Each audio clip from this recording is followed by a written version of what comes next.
여러분 안녕하십니까? 강신업 변호사입니다. 여러분은 우리나라에 빚이 얼마나 되는지 알고 계십니까? 올해 말이 되면 1,300조 원을 넘게 됩니다. 우리 예산이 올해가 660조 되고요. 내년에 이재명이 대폭 늘려서 730조입니다. 그런데 빚이 1,300조라고 하는 건 예산의 거의 2배입니다. 자, 근데 빚이 많다는 얘기는 원금만 갚는 게 아니라 이자를 갚아야 됩니다. 이자가 4년 뒤에는 45조를 내야 됩니다. 한 해에. 우리나라의 R&D 산업 예산보다도 더 많은 돈입니다. 국세 수입 10%를 이자로 내야 됩니다. 지금 세수가 느는 것보다 이자가 느는 비율이 2배가 됩니다. 즉 빚더미에 앉는다는 겁니다. 오늘 2029년 우리 국가가 빚 때문에 부담해야 할 국채 이자 비용이 45조 원에 달한다는 전망이 나왔습니다. 내년도 국가 연구개발 예산과 산업 중소기업 예산을 합친 것보다도 더 많은 규모입니다. 늘어나는 이자 부담이 국가 재정을 위협하고 있습니다. 한마디로 나라가 빚더미에 앉은 겁니다. 지금 기획재정위원회 소속 국힘위원회에서 나온 자료에 따르면 2025년부터 2029년 국채이자 예상비용 분석해보면 2029년에는 국채이자 비용이 44조 7천억, 그러니까 45조 원이 됩니다.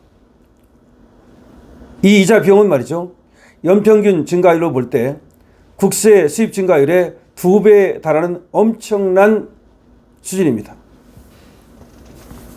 국채 이자 비용은 2025년 올해 32조 원입니다. 올해도 32조 원입니다. 2029년이 되면 45조 원이 되고요. 무려 12조 7천억 원이 폭증합니다.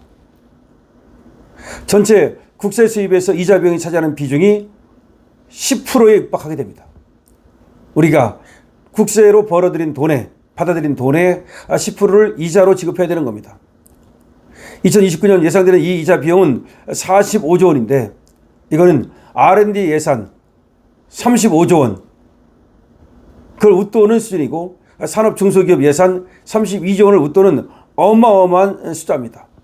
사실상 한 해 벌어들인 세금의 10분의 1을 빚 갚는 데 써야 된다는 겁니다. 올해 빚 갚는 데 쓰는 돈이 32조입니다. 4년 뒤에는 빚 갚는 데 쓰는 돈이 45조입니다. 이자 비용이 가파르게 늘어나고 있습니다.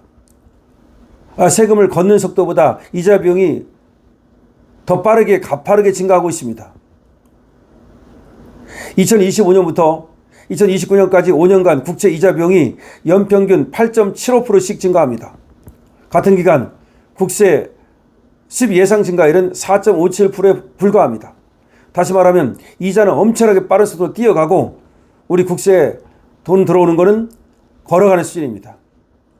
기가 막힙니다. 장기로 보면 더 벌어집니다.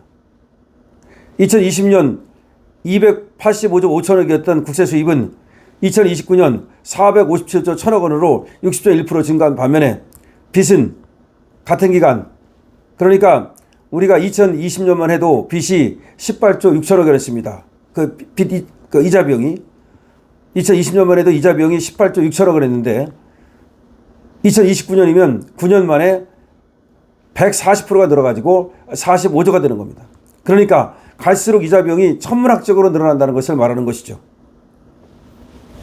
그런데 이재명 정부가 210조 원에 달하는 선심성 공약을 내세우고 있습니다. 국가 채무를 마구 늘려놓고 있습니다. 이런 부담은 고스란히 국민과 미래 세대에게 전가될 겁니다. 이 이자를 어떻게 갚아야 될 겁니까? 원금도 갚아야 되는데 원금 플러스 이자 하면은 정말 갚을 수 있을지 의문입니다. 결국은 또 나라가 재정이 파탄나고 베네수엘라로 간다는 말이 사실입니다. 베네수엘라로 가기 직전입니다. 베네수엘라 급행 열차를 탔다고 하는 말도 사실입니다. 그러니까 빚이 너무나 빠른 속도로 늘고 있고 이걸 갚을 길이 없어요. 더군다나 미국의 관세 정책 때문에 우리가 한 100조 정도씩 1년에 수출하고 수입하고 그거 빼면 한 100조 정도 됩니다. 수출해서 1000조 수출하고 900조 수입해가지고 한 100조씩 흑자를 냈는데 미국의 관세 폭탄 때문에 그것도 적자로 돌아설 가능성도 있고요. 그러면 거기서 흑자를 내기 어렵습니다. 그런 상태에서 이자만 해도 45조씩 내게 되면 원금을 어떻게 갚습니까? 그럼 빚은 계속 늘어나고 지금 이제 올해 말에 1300조, 이재명 정권에서 아마 2000조를 돌파할 것으로 예상이 됩니다. 그럼 2000조가 되면 그러면 한 해에 내는 이자가 지금 1300조인데 45조를 내야 되잖아요. 그럼 한 3% 정도 되잖아요. 3, 4%. 그럼 2000조에 3, 4% 되면 얼마입니까? 한 7, 80조를 이자로 내야 되는 겁니다. 7, 80조를 한 해 이자로 내야 되는 겁니다. 갚을 길이 없다는 얘기입니다. 갚을 길이 없으면 결국 그 나라는 어떻게 되는 겁니까? 빚더미에 앉게 되고 더 이상 이제 정상적인 그런 어떤 나라 운영이 불가능한 겁니다. 결국 파산하게 되는 거죠. 프랑스가 지금 그 모양입니다. 근데 이 복지라는 것은 말이죠. 한번 늘려놓으면 줄이기가 어려워요. 프랑스가 어떻게 된 거냐면 복지를 막 늘렸어요. 그러다가 이제 안 되겠으니까 나라가 부도나게 생겼으니까 IMF 가게 생겼으니까 지금 복지를 좀 줄이겠다는 거야. 정부에서 그렇게 발표를 했더니 왜 복지를 줄이느냐라고 지금 국민이 들고 일어선 겁니다. 그것이 지금 프랑스 사태입니다.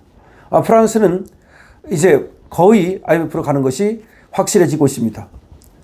자, 나중에는 어떻게 되느냐? 달러가 없게 되고 그렇게 되면 결국 외국에서 밀가루도 못 사오고 석유도 못 사오고 설탕도 못 사옵니다. 그렇게 되면 자동차가 이제 멈추게 되고 그리고 정상적인 운영이 불가능해지는 거죠. 그 예가 바로 베네수엘라고 아르헨티나도 또다시 지금 IMF 금융 사태에 들어갔습니다. 뭐 스리랑카, 바레인 다 그렇습니다. 지금 IMF에 들어가 있는 나라가 한 10개 정도 됩니다. 그런데 우리가 다시 들어가지 말라는 법이 없다. 2029년까지 갈 것도 없습니다. 사실은 이건 빚을 얘기한 거고 지금 애완 보유고라든가 내지는 수출 수입이라든가 이걸 본다면 그리고 국제 정세적으로 정치적 이재명의 어떤 트럼프한테 찍혀가지고 말이죠. 저런 거라든가 보면 대한민국의 지금 위기는 가속화되고 있다. 그러니까 지금까지 어떻게 그래도 기업들이 잘해서 그리고 우리 국민들이 워낙 부지런하고 나름대로 위기의식에 또 위기 때 강한 그런 면이 있어서 버텨왔지만 빚이 늘어나는 속도라든가 그 다음에 빚을 갚을 수 있는 방법이 없다든가 그리고 이재명 정권의 이상한 어떤 그 행태라든가 이런 것들을 고려한다면 대한민국은 베네수엘라로 가는 것이 맞다. 아르헨티나로 가는 것이 맞다. 그리고 제2의 금융위기가 올 가능성도 높다. 이렇게 볼 수가 있습니다. 자, 지금 32조 원의 이자를 내고 있습니다. 1년에 말이죠. 빚에 대해서. 그런데 4년 후면 45조를 내야 됩니다. 엄청나게 빠른 속도로 지금 빚이 늘고 있다는 얘기, 이자가 늘고 있다는 얘기를 드립니다. 한국 경제 갈수록 어려워지고 있는데 이재명 정권이 오래가면 갈수록 그만큼 더 빠르게 망할 겁니다. 지금 빠르게 망하는 그런 길을 급행열차를 탔다는 점에서 정말로 안타까워하는 사람들이 많은데요. 지금 빚이 너무나 빠른 속도로 늘고 있다는 거 그런데 이재명은 그걸 말하지 않습니다. 그리고 별 문제가 없는 것처럼 숨기고 있습니다. 여러분들 이 대해서 어떻게 생각하십니까?